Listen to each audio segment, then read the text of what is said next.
تو وہاں ہماری بڑی عیاشی ہوتی تھی کہ وہاں چائے وہ 2 آنے کی یا 4 آنے کی پیالی مل جاتی تھی، تو وہ پیتے تھے ہم چائے. تو ساتھ اڈا تھا، تو اڈے کے اوپر وہ بسیں چلتی تھی نا، تو ہاکر جو تھے وہ اسی طرح کے، جب وہ ہمارا کلچر ہے، اس نے وہ دھوتی پہنی، اوپر پٹکا باندھا ہوا، ہاتھ میں بٹیرا پکڑا ہوا ایسے ایسے کر، تو وہ اور پنجری ادھر دی ہوئی ہوتی.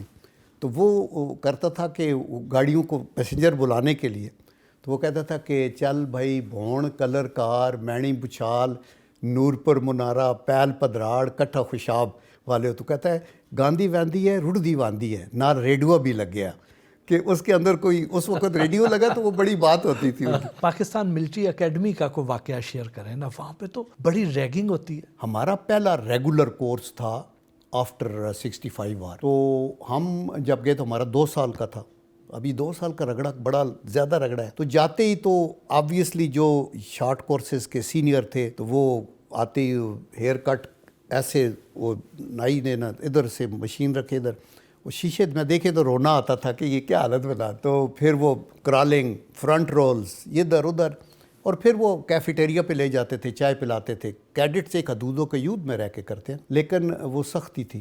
مجھے یاد ہے کہ میں جب سینئر تھا تو یہ ایاز امیر جو ہے نا جی، یہ 2 کورسز میں سے جونیئر، تو یہ چکوال کا بھی تھا. تو آئے تو ہم نے اس کو فالن کر لیا، آن دی ہینڈز ڈاؤن ایک فرنٹ رول اللہ گلا. تو یہ خود مجھے سنا رہا تھا، کہتا تھا میں تھک تو اٹھ گیا. تو پھر دین آپ نے کہا کہ چلو کیفیٹیریا، تو وہ رسگلہ میرے منہ تو تلے ہی نہیں جا رہے. آپ نے سر 1971 کی جنگ میں بھی حصہ لیا. جی جی.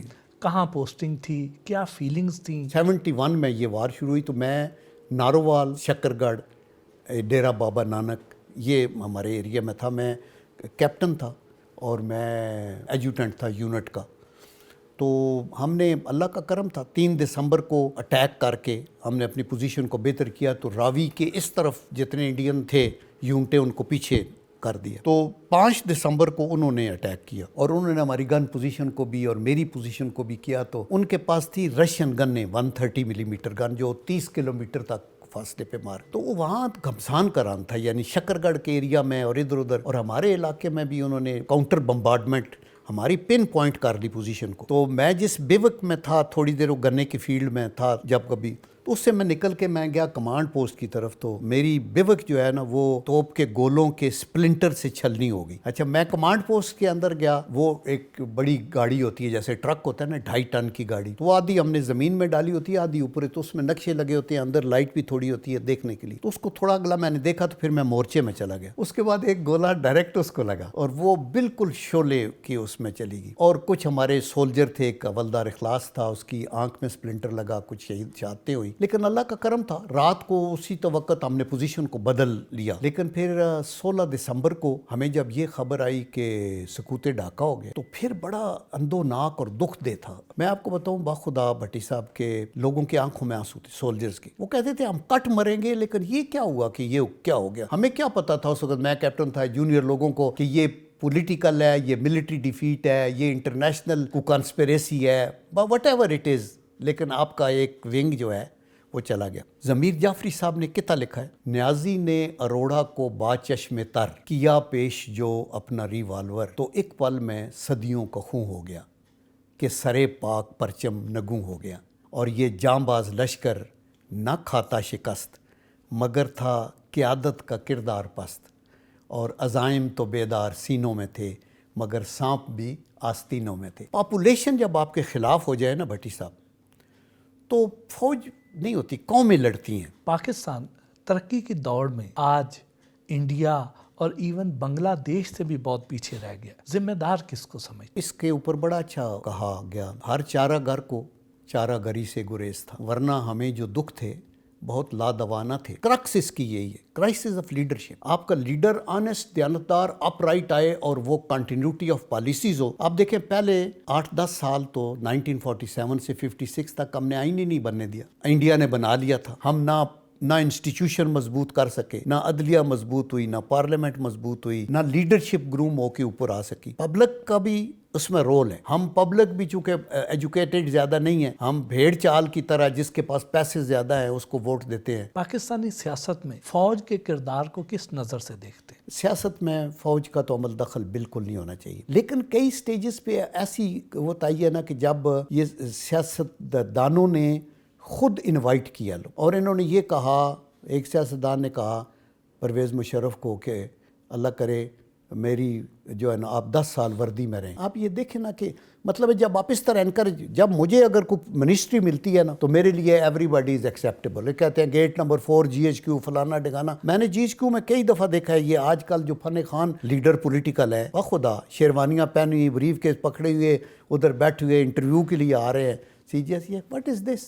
آپ اگر میرٹ پہ آنا ہے آپ آئیں. آپ سر بڑی کھری اور بے لاگ گفتگو کرتے ہیں. آج پاکستان معاشی طور پر جس نہج پر آ چکا ہے, آپ کیا سمجھتے ہیں کہ یہاں پہنچنے میں کس کا کیا کردار رہا ہے؟ پچھلے 70-75 سالوں کے اندر یہ جو آدھا تیتر آدھا بٹیر یا رولر کوسٹر والی فوج آئی, سول آئی, فوج آئی, اس کی وجہ سے ملک کو نقصان ہوا تھا, جس کی وجہ سے ہم قرضوں پہ ڈیپینڈ کرتے رہے اور قرضے لیتے رہے. عمران خان صاحب جو ریاست مدینہ بنا رہے تھے تو کیا آپ کو بنتی نظر آ رہی تھی وہ؟ دیکھیں نا, ایک ارادہ تو اچھا تھا. میں یہ سمجھتا ہوں کہ اگر ان کا یہ ذہن میں تھا کہ ایسے ہو, سوچ ان کی اچھی ہے.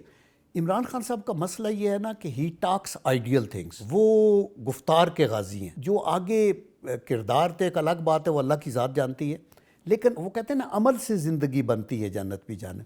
آپ نے جب تک آپ ڈیلیور نہ کریں آپ اس وقت تک, اور نام نہ لیں, پیغمبروں کے بھی نام لے رہے ہیں, وہ بھی لے رہے ہیں, کام وہ نہیں کر رہے آپ. سر پاکستان کی جو موجودہ معاشی صورتحال ہے, اس کنڈیشنز میں مفتاح اسماعیل صاحب اور اسحاق ڈار صاحب کے جو ایک دوسرے پر الزامات ہیں, ان سے مسلم لیگ نون کا بطور ایک تجربہ کار سیاسی جماعت کے امیج متاثر نہیں ہو رہا؟ چونکہ میں دونوں کو بہت اچھا جانتا ہوں. مفتاح اسماعیل ایک بڑا ایک پروفیشنل بندہ ہے, بڑا ایک اچھا انسان ہے, and he is a very good business man, technocrat ہے, PhD ہے, اکنامکس اس کا سبجیکٹ ہے, لیکن وہ پالیٹیشین نہیں ہے. ٹھیک ہے نا, ان کی وہ تو انہوں نے اپنے طور پہ جو کر رہے تھے وہ اخلاص سے اور بہت اچھا کر رہے تھے. جہاں تک اسحاق ڈار صاحب کا تعلق ہے, پچھلے ہماری حکومت میں 6 بجٹ تھے نا, ان میں سے 5 بجٹ انہوں نے پیش کی, اور آؤٹ اسٹینڈنگ سینٹ میں ہمارے ساتھ سینیٹر تھے, اور وہ ہر مسئلے کو حل کرنے میں بہترین کردار ادا کرنے والے, اس لیے کہ وہ ٹیکنوکریٹ ہی نہیں ہے, وہ ایک سیاستدان بھی ہے, اور اللہ تعالیٰ نے ان کے اندر بڑا ٹھہراؤ دیا ہوا ہے. ان کا انٹرنیشنل ایکسپیرینس بھی ہے, وہ لیبیا میں بھی انہوں نے کام کیا ہے, وہ لندن میں بھی ایک فارم میں ڈائریکٹر تھے, اور یہ انٹرنیشنل اداروں سے ان کا تو ان کے ذہن میں یہ تھا کہ ہم ان سے بات منوا لیں گے. شہباز شریف صاحب کہتے تھے کہ مجھے حکومت ملی تو میں 6 مہینے میں حالات ٹھیک کر دوں گا, لیکن اب تو 9 مہینے گزر گئے ہیں اور حالات بھی پہلے سے کہیں زیادہ خراب ہو گئے. شہباز شریف صاحب ایک اکانومسٹ تو نہیں ہے نا, وہ تو یہی سمجھتے ہیں کہ دیانتداری سے کام ہوگا, اور شہباز شریف ایک لیڈر ہے آزمودہ جو کہ ڈیلیور کرنے والے ہیں. آپ نے شاہد خاقان عباسی صاحب کی بات کی, وہ تو آج کل آپ سے روٹھے نظر آتے ہیں. جی دیکھیں, شاہد خاقان عباسی ایک بڑے ڈگنیفائڈ پالیٹیشین ہے, ویری ان کی بڑے پروقار اور اسٹریٹ بات کرنے والا انسان ہے. تو ان کا شاید پارٹی کے اندر کوئی ڈیفرنٹ ویو ہو, مجھے یہ نہیں پتا کہ کیا ہے, لیکن وہ روٹے ہوئے نہیں ہیں. وہ انہوں نے کئی دفعہ کہا کہ میں پارٹی سے گیا تو میں سیدھا گھر جاؤں گا, نمبر 1. نمبر 2, وہ کہہ رہے ہیں کہ وہ اس سسٹم کی بات کر رہے ہیں کہ یہ ابھی ایسے چلنے والا نہیں ہے, اینڈ آئی فیل کہ وہ ٹھیک کہہ رہے ہیں.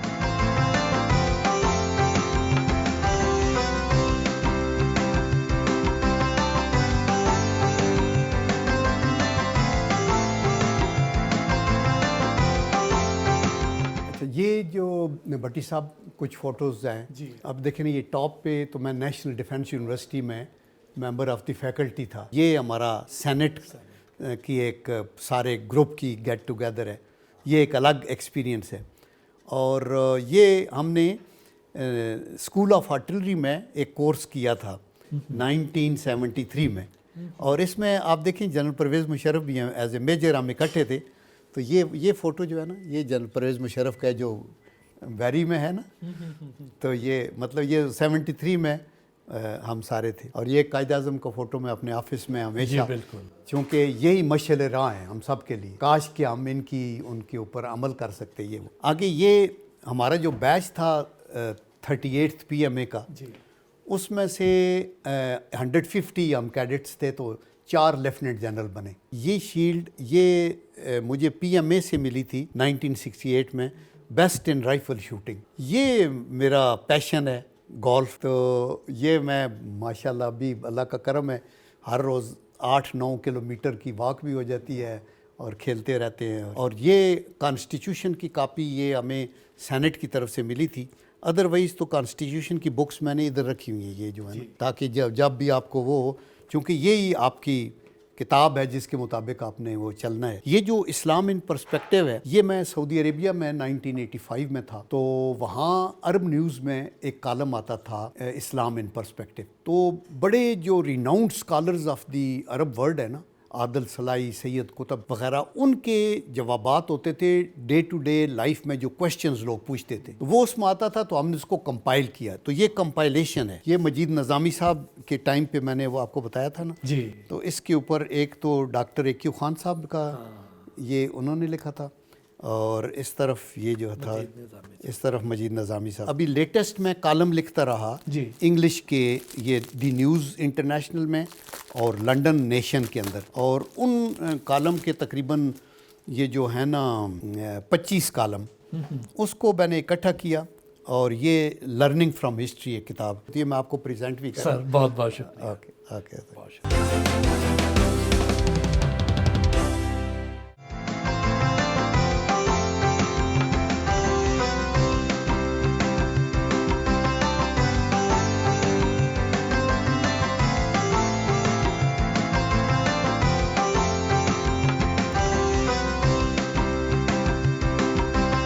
فیملی کے ساتھ بھی گفتگو ہوئی.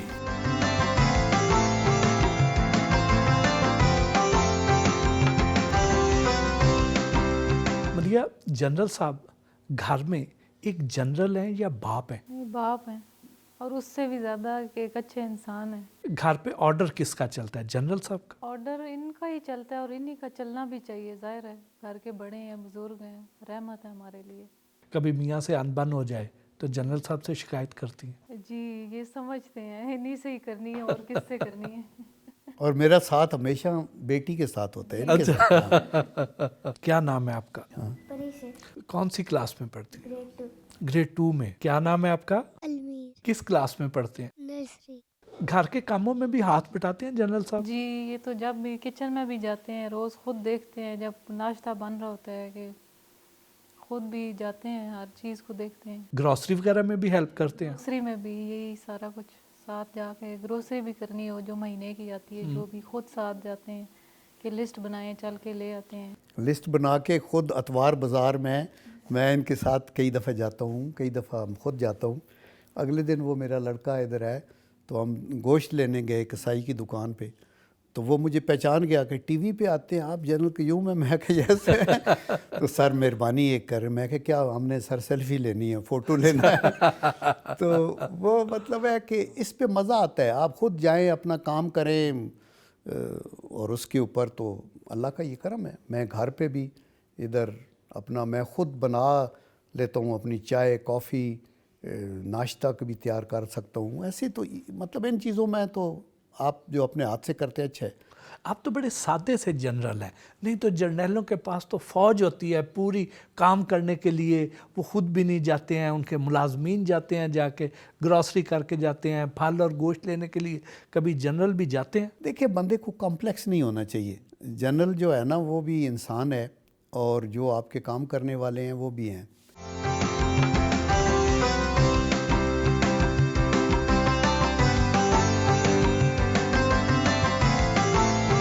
چکوال میں واقع اپنے آبائی گاؤں پادشاہان روانہ ہوئے.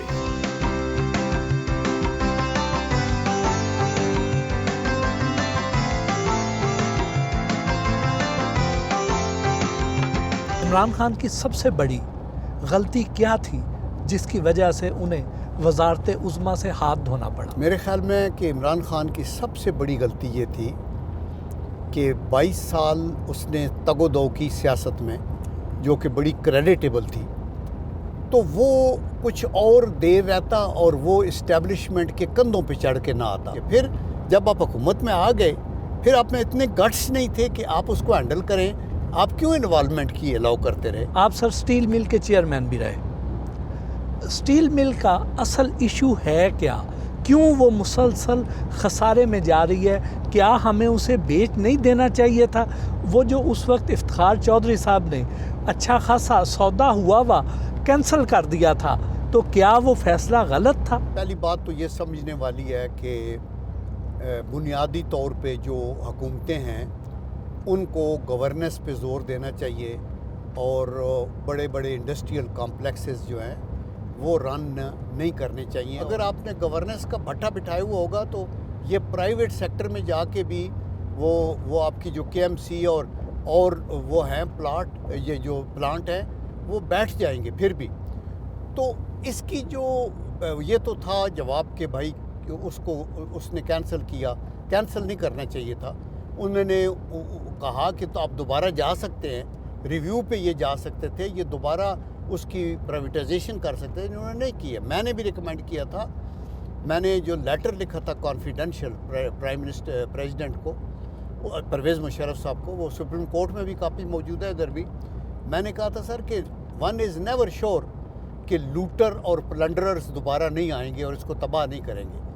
اس لیے پرائیویٹائزیشن کے اگینسٹ میں نہیں کہہ رہا، میں صرف یہ کہہ رہا ہوں کہ جس جلدی میں آپ اس ادارے کو اونے پونے پہ بیچنا چاہتے ہیں اور اس کے پیچھے مثل ہے انڈیا کا، یہ آپ سوچ لیں. اور یہ پی نٹس ہیں اور کچھ لوگوں نے رشوت لی ہے اور ملی بھگت ہے، اس کو کلیئر کر دیں.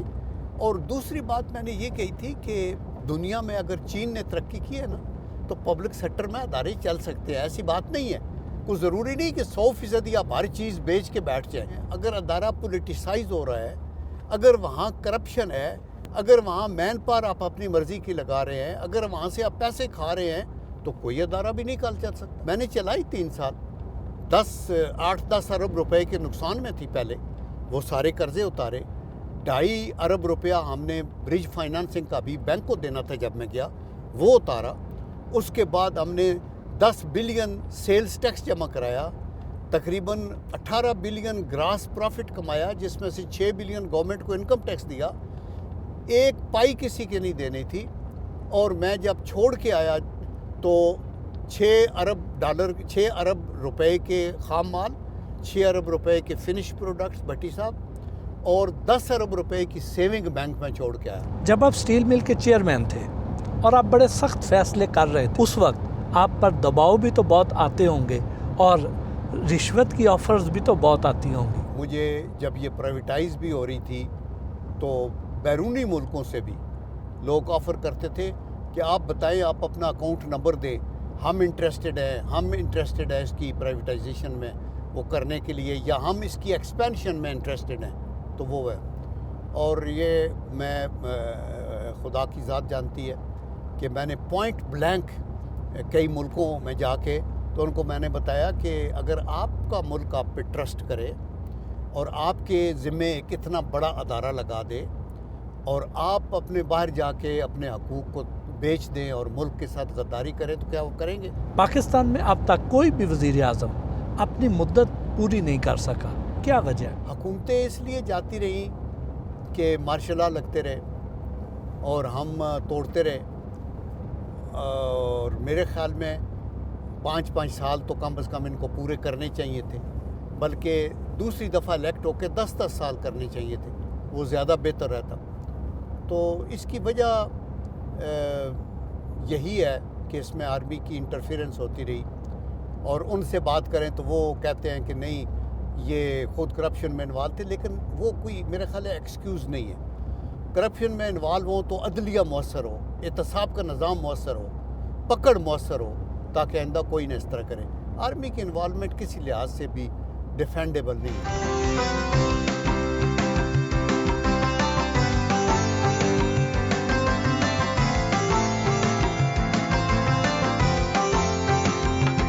بادشاہان میں قائم گریڈ اسٹیشن کا دورہ کیا.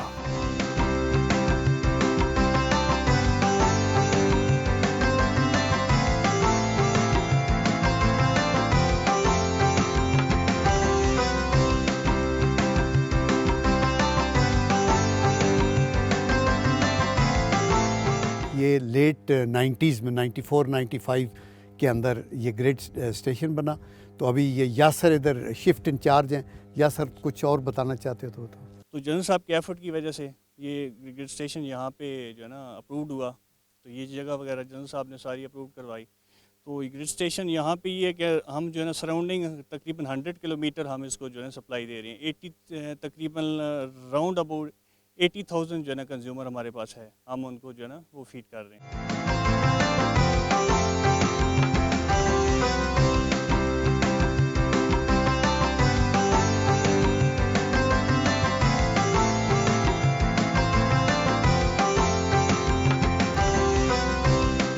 آبائی اسکول آئے اور اپنے نام سے منسوب ہال بھی دکھایا.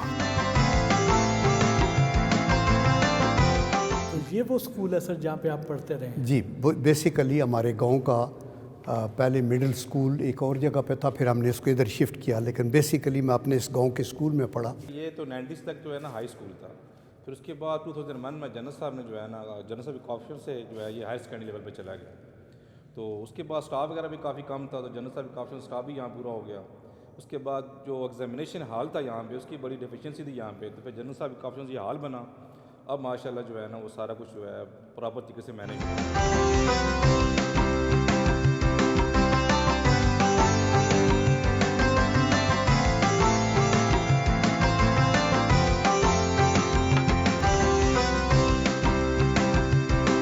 گاؤں میں موجود رابطہ سینٹر آئے جہاں ووٹرز اور سپورٹرز نے استقبال کیا.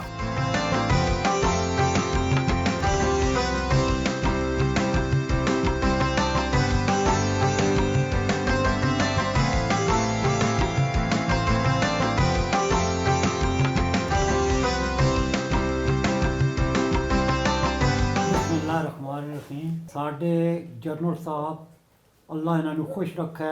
ਇਸ ਆਪਣੇ ਇਲਾਕੇ ਦੇ ਵਿੱਚੋਂ ਇਤਨੇ ਕੰਮ ਕਰ ਸਕਦੇ ਹਨ ਸਾਡੇ ਸੋਚ ਤੋਂ ਹੀ ਬਾਹਰ ਹਨ. ਸਭ ਤੋਂ ਪਹਿਲਾਂ ਇਹਨਾਂ ਗ੍ਰਿਡ ਸਟੇਸ਼ਨ ਕਿਸੇ ਹੋਰੀ ਜਗ੍ਹਾ ਦਾ ਮਨਜ਼ੂਰ ਆਇਆ, ਉਹਨਾਂ ਲੈ ਕੇ ਸਾਡਾ ਗ੍ਰਿਡ ਸਟੇਸ਼ਨ ਉਸ ਟਾਈਮ ਤੇ ਸਾਡੀ ਦੀਵੇ ਜਲਦੇ ਆਏ. ਤੇ ਹੁਣ ਫਿਲਹਾਲ ਸਾਡੇ ਤੋਂ ਉਹ ਟਾਈਮ ਆ ਗਿਆ ਕਿ ਸਾਡੇ ਬੱਚੇ ਜਿਹੜੇ ਗ੍ਰਿਡ ਸਟੇਸ਼ਨ ਬਿਲਕੁਲ ਸਾਡੇ ਨਜ਼ਦੀਕ ਹੈ. ਸਾਡੇ ਕੋਲ ਫੈਕਟਰੀਆਂ ਲੱਗ ਗਈਆਂ اور ساڑھے بچے جڑے باعزت بالکل آرام نال پڑھ سکتے ہیں. جنرل صاحب نے انہوں نے مقابلے بندے کو پہچان واسطے اتنے انٹرنیشنل ٹیلی فون گراؤنڈ سکول اس پہ گراؤں گیس لے پائے.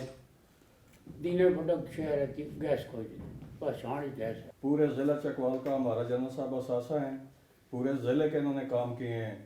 گریڈ اسٹیشن ہے, ہائر سیکنڈری سکول بنوایا انہوں نے, ایکسچینج بنوائی ہے انہوں نے, اور سڑکوں کا جو ہے وہ ہمارے گاؤں میں جال بچھا ہوا ہے. گلیوں کا کام انہوں نے کروایا ہے. سوئی گیس ہے, ایک پادشان کا نہیں 7 گاؤں آتے ہیں راستے میں. میں چودھری تاج خان اول چودھری غلام حیدر خان, انہوں نے سوئی گیس پہ نظیر وزیر اعظم تھے اور یہ ملٹری سیکرٹری تھے, اور ان کے انہوں نے کہا اور افتتاح کیا گیا چکوال میں. یہ یعنی بڑا مسئلہ تھا. 5 گاؤں جو ہیں وہ اس سے فائدہ اٹھا رہے ہیں. اس کے علاوہ انہوں نے گریڈ اسٹیشن جو کہ وہ ان کا انچارج تھا وہ کہتا تھا کہ یہ جنرل صاحب ہیں, یہ گریڈ اسٹیشن بن جائے گا. سر احسان مغل بول رہا ہوں. میں جنرل صاحب کے ساتھ 1975 سے ایز اے PSR کام کر رہا ہوں. تو جنرل صاحب سے جو سب سے بڑی بات میں نے سیکھی ہے وہ بردباری, تحمل اور معاملہ فہمی. جنرل صاحب کی شخصیت جو ہے وہ کسی طرف کی محتاج نہیں ہے, کیونکہ میں ان کی جتنے قریب ہوں وہ اللہ تعالیٰ ہی ذات جانتی ہے, اور جو بھی کام ان کرتے ہیں ہمیشہ انہوں نے عام عوام کی فلاح و بہبود کے لیے کیا ہے.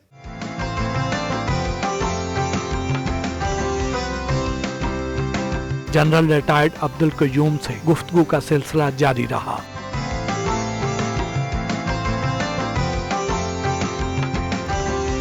حکومت کا پلان کیا ہے؟ الیکشن کب تک کروائے گی؟ دیکھیں نا, آئیڈیلی تو الیکشن جب ڈیو ہو جانے چاہیے, لیکن ابھی ایک اب نارمل سی سچویشن ملک کے اندر آ گئی ہے. ایک اپوزیشن ہے جس کا پریشر ہے کہ جلدی الیکشن ہو, لیکن میں ذاتی طور پہ سمجھتا ہوں کہ الیکشن کرانے سے آپ کے معاشی معاملات حل نہیں ہوں گے. آپ دیکھیں نا کہ اگر الیکشن کے بعد لیٹ سے کہ عمران خان صاحب کی حکومت آتی ہے تو وہ تو پہلے ٹرائیڈ ہے, انہی کی وجہ سے تو یہ پرابلم ہے. اور اگر یہ موجودہ حکومت الائنس بنا کے جیت جاتی ہے تو یہ تو وہی کام کر رہے ہیں, تو آپ نے الیکشن کرا کے تو ڈسکنٹینیو کر دیا تو اور نقصان ہوگا. تو میرے خیال میں الیکشن تو اپنے ٹائم کے اوپر ہی ہوں گے. اپنا ٹائم یہ ہے کہ اگست کے بعد انٹرم گورنمنٹ اور اکتوبر میں الیکشن, 13 اکتوبر یہ سم تھنگ. جنرل صاحب ہمارے ہاں الیکشنز کو جنرل الیکشن کیوں کہا جاتا ہے؟ یہ بڑا لوڈڈ کوشچن ہے. تو مطلب یہی ہوتا ہے کہ اس میں چونکہ ساری عوام, ہر بندہ جس کا ووٹ ہے وہ شامل ہوتا ہے تو وہ کرتا ہے. لیکن یہ جو ریپوٹیشن ہے نا جنرل کو دوسرے سینس میں لینے والی, یہ اس نے پاکستان کو نقصان پہنچایا ہے. آج کل سوشل میڈیا پر سابق آرمی چیف اور دفاعی ادارے کے خلاف بہت زیادہ ایک مہم چل رہی ہے, ٹرینڈز بنائے جا رہے ہیں. آپ کیا کہتے ہیں, کیا اس سے پاکستان کی سلامتی اور پاکستان کے اداروں پر بہت بڑا دھبا نہیں لگ رہا؟ یا دیکھیں, یہ بڑی بدقسمتی ہے کہ ایک خاص مہم چلائی جا رہی ہے, اور یہ مہم چونکہ ہمارے ملک کے دشمنوں کو سوٹ کرتی ہے اس لیے اس کی فنڈنگ بھی ہو رہی ہے کہ آپ آرمی کو بدنام کرو. انڈیویجولز غلطیاں کرتے ہیں اور ہوتی رہی ہیں ماضی کے اندر بھی, ابھی بھی. تو لیکن یہ جو ایک مہم ہے کہ ایکس آرمی چیف کے متعلق اگر ان کے خلاف کوئی چیز ہے تو عدالت میں ویسے آ جائے اور بے شک وہ آنسریبل ہوں. ویک لوگ ہر جگہ پہ ہوں گے, بلیک شیپ بھی ہوں گی, غلطیاں بھی کریں گے, کئی دفعہ آنیسٹ مسٹیکس ہوں گی. تو یہ ساری چیزیں آتی رہتی ہیں. لیکن افواج پاکستان کے خلاف پروپیگنڈا قومی سلامتی کے خلاف ایک مہم ہے. مڈ ٹرم اقتدار لے کر فائدہ زیادہ ہوا یا نقصان؟ دیکھیں, جہاں تک تو سیاسی طور پہ ہے پارٹی کو بہت نقصان ہوا ہے, لیکن فائدہ ملک کے لیے ہوا ہے, چونکہ جس طریقے سے حالات بن رہے تھے ملک ڈیفالٹ کی طرف جا رہا تھا. مسلم لیگ نون میں دھڑے بنتے نظر آ رہے ہیں, کیا ان کی وجہ مریم نواز ہیں؟ نہیں, دیکھیں مریم نواز نہیں ہے, اور دھڑے انٹرنل پارٹی کے اندر ہر پارٹی میں ڈفرینسز ہوتے ہیں. کوئی پارٹی بھی ایسی نہیں ہے جس میں ایک اپنا اپنا ویو پوائنٹ نہ ہوتا ہو, اور یہ نیچرل چیز ہے. مریم نواز پر سینئر قیادت کی جانب سے کس قسم کے اعتراضات ہیں؟ میرے سامنے تو کوئی اعتراض ابھی تک تو نہیں آیا, یہ تو میں اخباری خبریں سن رہا ہوں. چونکہ مریم نواز نے جو ہی اس کی انڈکشن ہوئی پالیٹکس کے اندر, اس کے بعد بہت محنت کی, بہت سی جگہوں کے اوپر فائٹ کیا, جبکہ میاں نواز شریف صاحب ادھر نہیں تھے. مریم نواز زیادہ بڑی لیڈر ہیں یا حمزہ شہباز؟ دیکھیں, دونوں کا اپنا اپنا رول ہے. مریم کا ایک اپنا کرشمہ ہے جس کو ان کے اپوننٹ بھی ڈینائی نہیں کرتے. شی از ویری گڈ, اچھا بولتی ہیں, ان کے اچھے دلائل اپنے طور پہ ہوتے ہیں, انہوں نے پارٹی کو بڑا متحرک کیا ہے. حمزہ شہباز نے موسٹ ڈیفیکلٹ ٹائم میں, پرویز مشرف صاحب کے ٹائم میں, جب پارٹی بالکل زمین کے اوپر تھی اور پی ایم ایل کیو بن گئی تھی, وہ واحد لڑکا تھا اس ایج کے اندر جس نے یہاں آ کے فورٹ کو ہولڈ کیا. فادر بھی, چچا بھی, یہ سارے تو ان کا دیس نکالا ہوا تھا. نواز شریف کا جو بیانیہ تھا اس پی ڈی ایم کی حکومت کی 9 مہینے کی کارکردگی کی وجہ سے وہ تو پٹ گیا. اب نون لیگ عوام میں کس بیانیے کے ساتھ جائے گی؟ دیکھیں, نواز شریف کا بیانیہ کیا تھا, وہ کیسے پٹ گیا؟ میں یہ سمجھتا ہوں کہ نواز شریف نے یہ کہا تھا کہ آئین کی حدود و قیود میں رہ کے ہمیں چلنا چاہیے. وہ ٹرائیکاٹمی آف پاور کی بات کر رہے تھے. وہ یہ کہہ رہے تھے کہ ادارے اپنی اپنی حدود میں رہیں. وہ تو آج بھی ہم اس کے اوپر قائم ہیں. اور اس وقت انہوں نے کچھ لیڈرز کے نام فوجیوں کے لیے تھے کہ انہوں نے اگر وائلیٹ کیا ہے تو ٹھیک نہیں کیا. تو یہ ٹھیک بات تھی نا, وہ تو نہیں پٹ گیا. آج بھی بات تو وہاں ہی کی وہاں ہی ہے, اور ہمارا بیانیہ کل بھی یہی تھا اور آنے والی کل کو بھی یہی ہوگا. آپ کی جماعت کی طرف سے یہ کہا جاتا ہے کہ ہم نے سیاست نہیں ریاست بچائی ہے, تو کیا عوام کو اس بیانیے سے مطمئن کر پائیں گے آپ؟ دیکھیں, یہی آپ کی سیاسی بصیرت کا امتحان ہے کہ ہم محب وطن غیر جانبدار لوگوں کو, جو نیوٹرل ہیں, جو ٹوٹلی سولڈ نہیں ہیں ٹو ون سائڈ اور دی ادر, ان کو ہم یہ ایکسپلین کریں کہ یہ کیسے ہوا.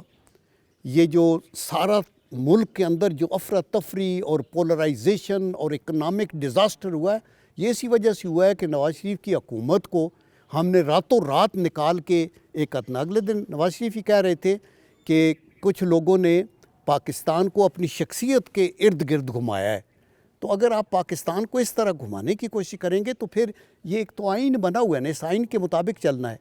تو میرے خیال میں بیانیہ نیا یہی ہوگا کہ آئین کی حدود میں رہیں. ہر پارٹی کا حق ہے، ووٹ کو عزت دیں. جو لوگ آئیں وہ 5 سال تک محنت کریں، ملک کو آگے لے کے چلیں.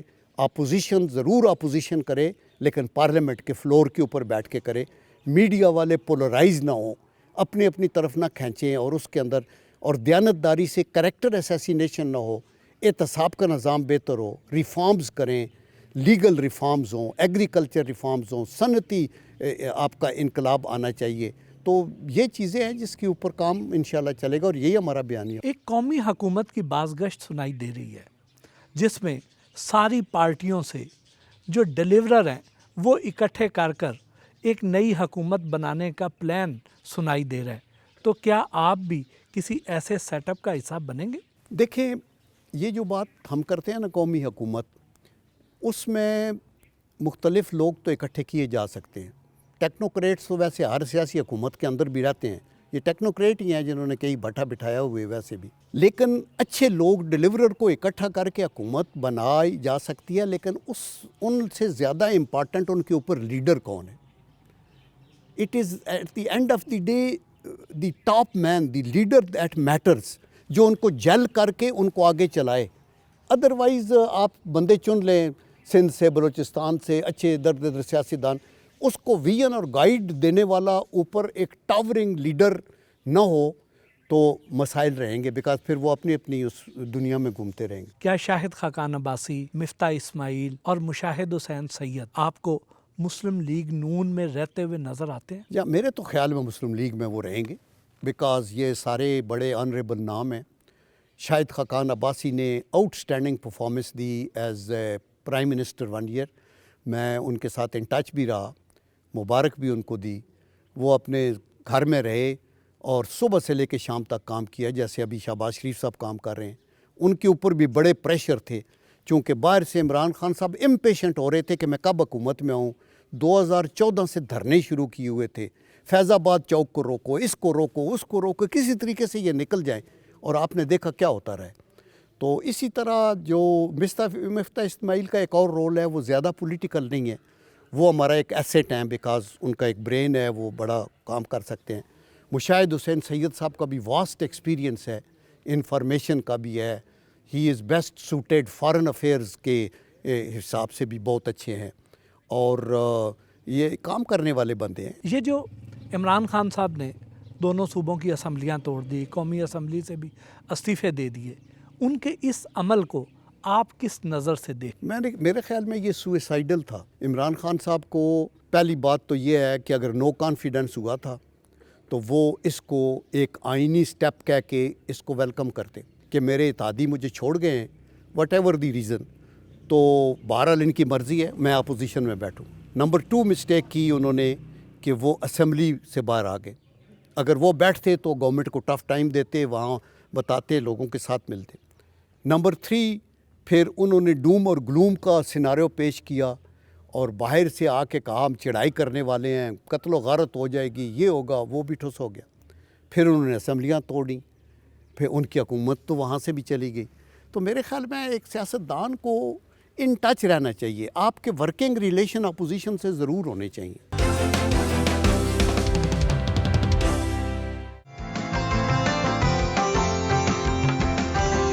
جنرل ریٹائرڈ عبد القیوم کے ساتھ ہلکی پھلکی گپ شپ بھی ہوئی.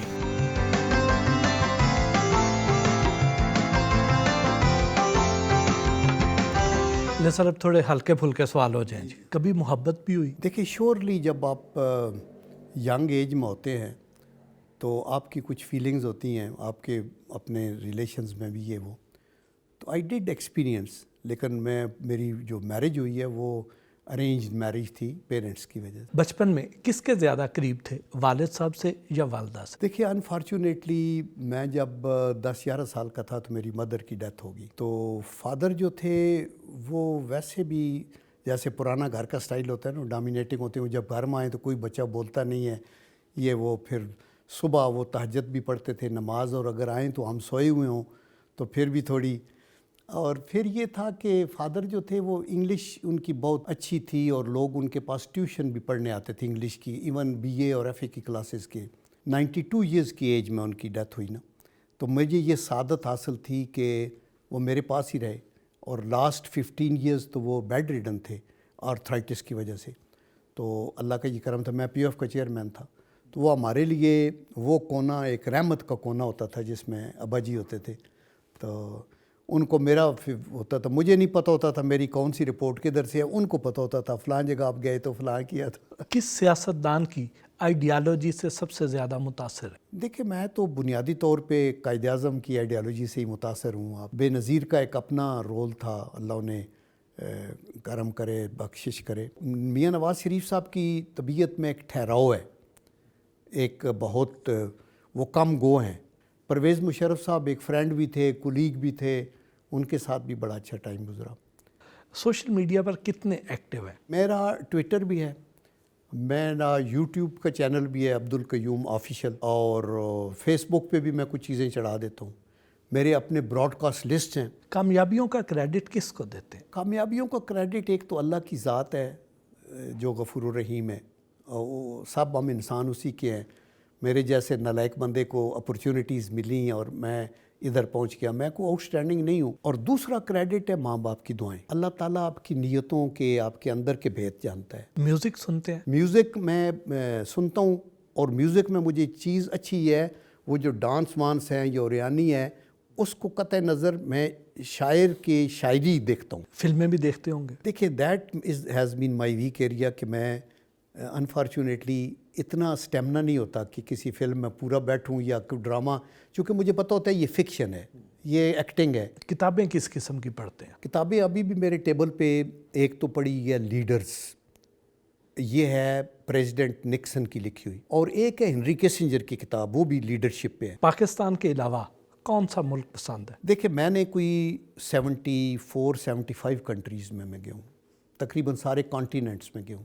لیکن آنیسٹلی محسن میرا یہی دل کرتا تھا کہ ابھی میں کون سا وقت ہو کہ پاکستان جاؤں، اور پاکستان میں پھر بعد تک کون سا دل ہو کہ میں چکوال اپنے گاؤں میں جاؤں. زندگی کا سب سے بڑا پچھتاوا؟ دیکھیں پچھتاوا تو میں یہ نہیں کہتا ہوں، میرے دل میں یہی آتا ہے کاش میری امی زندہ رہتی تو میں ان کو اپنی خوشیوں میں شامل کرتا. اور پھر بہنیں بھی بڑی مخلص تھیں، وہ بھی میرا دل تھا جلدی جلدی چلی گئیں، ابھی 6-7 میں سے ایک رہ گئی ہے. اپنی ذات کو ایک لفظ میں بیان کر؟ عجز اور انکساری، اور دوسرے کو اپنے سے بہتر میں سمجھتا ہوں. ہمارا ایک سیگمنٹ ہے ریپڈ فائر شارٹ آنسر. ان سیاستدانوں کو ریٹ کریں آؤٹ آف 10.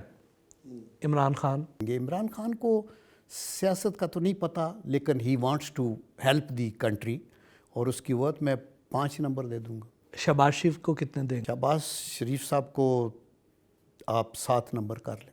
نواز شریف کو کتنے دیں گے؟ نواز شریف کو میں آنیسٹلی 9 نمبر دوں گا. ان شخصیات کو کوئی مشورہ دیں. جنرل عاصم منیر. سب سے پہلے اپنی فوج کے اندر دھیان دیں، اور اس کے اندر جو پولرائزیشن یہ عمرانی دور میں پیدا ہوئی ہے نا جو، اور ان کو سیاست میں انوالو کرنے کی کوشش کی ہے، اس سے دور لے جائیں، اور فوج کو پوٹنٹ بنائیں لیکن پالیٹکس سے فوج کو دور کریں.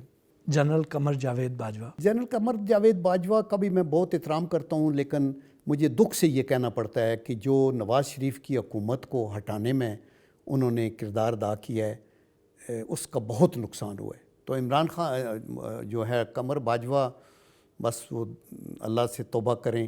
عمران خان. یہ اپنے ایٹیچیوڈ میں ایروگنس کو نکال دیں. یہ رونت جو ہے نا، یہ ایروگنس آف پاور رکتے ہیں نا، یہ ریباؤنڈ کرتی ہے. تو آپ عجز اور انکساری میں جائیں، یہ نہ کریں، یہ اچھی چیز نہیں ہے. اسی کی سزا ملتی ہے اس دنیا میں بھی اور اگلے جان میں بھی. نواز شریف. نواز شریف صاحب کا میں یہی کہوں گا کہ پارٹی کو زیادہ آرگنائز کرنے کی ضرورت ہے. آصف علی زرداری. ان کے لیے میں یہی کہوں گا کہ صحت اپنی کا خیال رکھیں، اور کوشش کریں کہ فیگ اینڈ آف دی لائف پہ کوئی ایسا کام کر گزریں جو ملک کے لیے مفید ہو. شہباز شریف. شہباز شریف صاحب کو میں یہی کہوں گا کہ لوگوں سے ان ٹچ رہیں، اور کانسٹیٹیوشن اور آئین کی ہم پاسداری ہر حالت میں کریں، ہمیں کرنی چاہیے. شیخ رشید. میں ان کو بھی کہتا ہوں کہ تھوڑا سا اپنی پروفائل کو لو رکھیں، اور ہم اپنی گفتگو میں کئی ایسی باتیں کہہ جاتے ہیں جو سویپنگ سٹیٹمنٹس ہوتی ہیں اور اس میں دشمنی جھلکتی ہے. جب آپ ایک بندے کو سنیں اور یہ دیکھیں کہ یہ تو اس کا دشمن ہے عمران کا یا نواز شریف کا یا یہ وہ، تو پھر آپ کہتے ہیں کہ یار اس کی پتہ نہیں ساری باتیں ٹھیک ہیں بھی کہ نہیں ہیں. مولانا فضل الرحمان ان کو بھی چاہیے کہ اپنے مدرسوں کے اندر یہ دینی تعلیم کے علاوہ دنیاوی تعلیم اور ایجوکیشن میں، چونکہ لوگ ان کے فالوور ہیں اور بہت فالوور ہیں، ان کا بڑا اثر ہے بلوچستان میں بھی، خیبر پختونخوا میں بھی، تو ان لوگوں کی اور ویلفیئر کے لیے وہ بڑی محنت بھی کرتے ہیں، تو اور محنت کرنی. چودھری پرویز الہی تو یہ سیلفش نہ ہوں.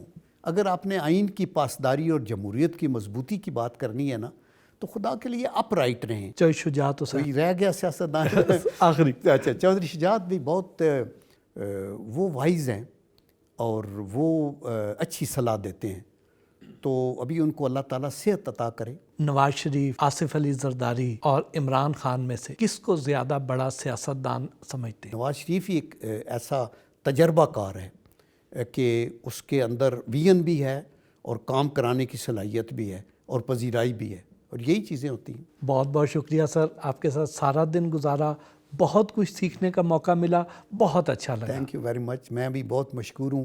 GNN زندہ باد. میں تو یہی کہوں گا کہ میں تو لگتا میرا تھا کہ CNN بھی ایسا انٹرویو نہیں کر سکتا جو GNN والے کر رہے ہیں. تو نائس ہے، نائس آف یو. بہت شکریہ سر.